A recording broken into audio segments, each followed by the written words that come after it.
Todo Windows tem, por padrão, assim que ele é instalado, após a instalação, um usuário administrador.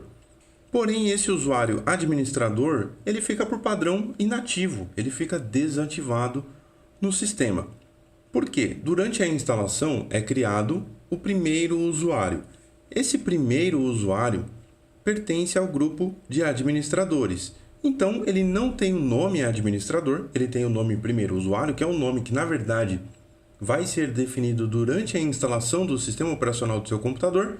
Se o seu nome for Miguel, o primeiro usuário vai ser Miguel, vai ser o usuário que foi instalado, que foi criado no momento da instalação. Se o usuário for Júlia, o primeiro usuário vai ser Júlia. Isso aí vai variar conforme o seu ambiente. Então, esse primeiro usuário que é criado durante a instalação do sistema operacional pertence ao grupo de administradores.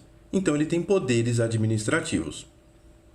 Algumas pessoas querem fazer a ativação do usuário administrador. Porém, pode ser que eles estejam tentando fazer essa ativação com o segundo usuário.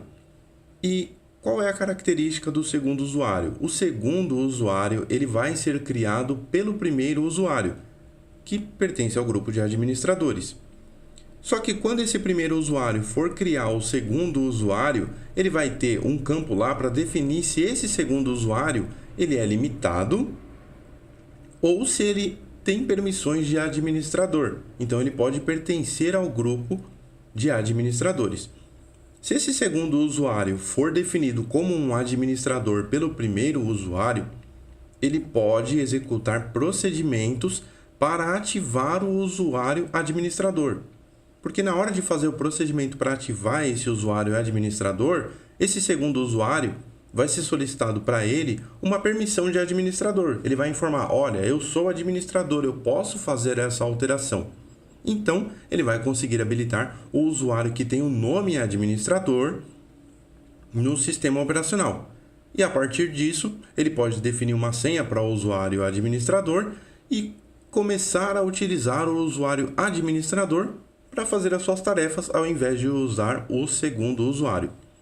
Porém, se o primeiro usuário, no momento de criação do segundo usuário, indicar que esse segundo usuário é limitado, esse segundo usuário não vai ter permissão de administrador para poder ativar o usuário com o nome administrador, que é um usuário padrão do sistema operacional.